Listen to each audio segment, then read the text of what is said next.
अस्सलाम वालेकुम व्यूअर्स, उम्मीद है खैरियत से होंगे। आपका कंप्यूटर अगर बहुत स्लो है तो आज हम आपको उसकी रेमेडी बताने जा रहे हैं कि किस तरीके से आपका कंप्यूटर जो है वो फास्ट हो सकता है। फजूल की फाइल्स जो हैं जो आपके बैकग्राउंड में कंप्यूटर के चलती रहती है और आपको पता भी नहीं चलता, हम उनको डिलीट करने का तरीका बताएंगे, शॉर्टकट बताएंगे उसका कैसे आपने करना है। सबसे पहले आपने कीबोर्ड के ऊपर जो विंडो का बटन होता है उसको प्लस आर को जो है वो आपने प्रेस कर लेना है।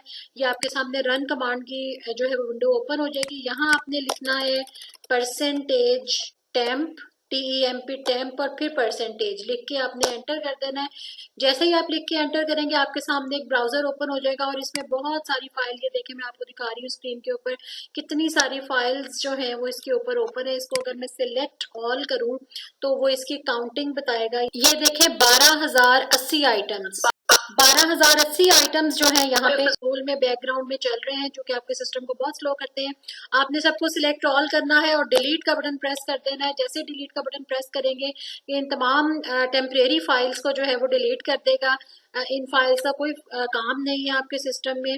ये जब आप नेट यूज कर रहे होते हैं, ये सिस्टम यूज कर रहे होते हैं, ये टेम्परेरी फाइल्स बनती हैं और ये फिर आपके सिस्टम में सेव रहती हैं।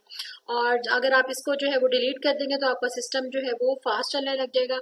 उम्मीद है वीडियो पसंद आई होगी। पसंद आई तो लाइक करें, शेयर करें अपने फ्रेंड्स के साथ। और अगर आप चैनल पर नए हैं तो चैनल को सब्सक्राइब कर लें, क्योंकि हमारे चैनल पे डेली जो है वो इस तरह के ट्रिक्स एंड टिप्स जो है वो दिए जाते हैं माइक्रोसॉफ्ट एक्सेल के बारे में, वर्ड के बारे में और विंडोज के बारे में।